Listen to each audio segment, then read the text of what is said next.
Top quality और consistent performance के लिए सिर्फ सिल्वर पंप्स। टॉप क्वालिटी और कंसिस्टेंट परफॉर्मेंस के लिए सिर्फ सिल्वर पंप्स, नाम याद रखना। 2 ऑगस्ट रोजी मुंबई महानगरपालिकेकडून दादर येथील प्रसिद्ध कबूतरखान्यावरती कारवाई करण्यात आली होती आणि या कबूतरखान्यावरती ताडपत्री टाकण्यात आली होती, परंतु संतप्त जमावाने काल ही ताडपत्री तोडून आतमध्ये कबूतरांना खाद्य टाकण्याची आंदोलन जे आहे ते काल केलेलं आपल्याला पाहायला मिळालं। त्यानंतर देखील मुंबई महानगरपालिकेकडून जी ताडपत्री टाकण्यात आली होती, ताडपत्री अजून देखील काढण्यात आलेली नाही।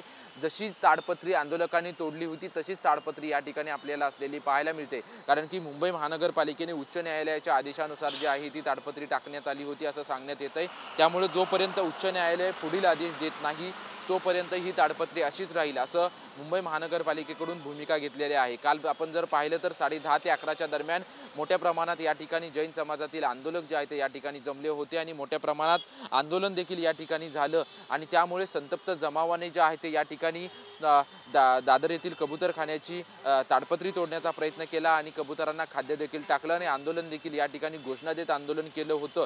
परंतु त्यानंतर आंदोलन स्थगित करून आजच्या सुनावणीकडे खरं तर सर्वांचं लक्ष आहे, कारण की आज उच्च न्यायालयामध्ये सुनावणी पार पडणार आहे आणि या सुनावणीकडे सर्वांचं लक्ष आहे, कारण की ज्या पद्धतीने राज्य सरकारनं बैठक घेतली होती आणि बैठकीमध्ये आम्ही न्यायालयामध्ये महानगरपालिकेच्या वतीनं भूमिका मांडू असं सांगितलं होतं। त्यानंतर आज न्यायालयामध्ये काय भूमिका मांडली जाते हे पाहणं महत्त्वाचं असेल, कारण की ज्या पद्धतीने काल आंदोलन झालं होतं त्या आंदोलनात देखील अजून देखील कबूतरखाने सुरू करण्यात आलेले नाहीत। मुंबई महानगरपालिकेकडून ठिकठिकाणी कबूतरखान्यांवरती जे लोक खाद्य टाकतील त्यांच्यावरती थेट कारवाई जी आहे ती कारवाई अजून देखील सुरूच आहे। त्याच्यामुळे आजच्या सुनावणीमध्ये नक्की 10:30 वाजता काय होतं हे पाहणं महत्त्वाचं असेल।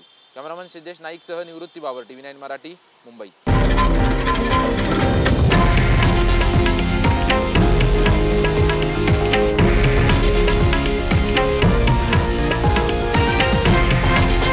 हे आहे देशातील नंबर 1 न्यूज नेटवर्क आणि आपण पाहत आहात TV9 मराठी, एकमेव।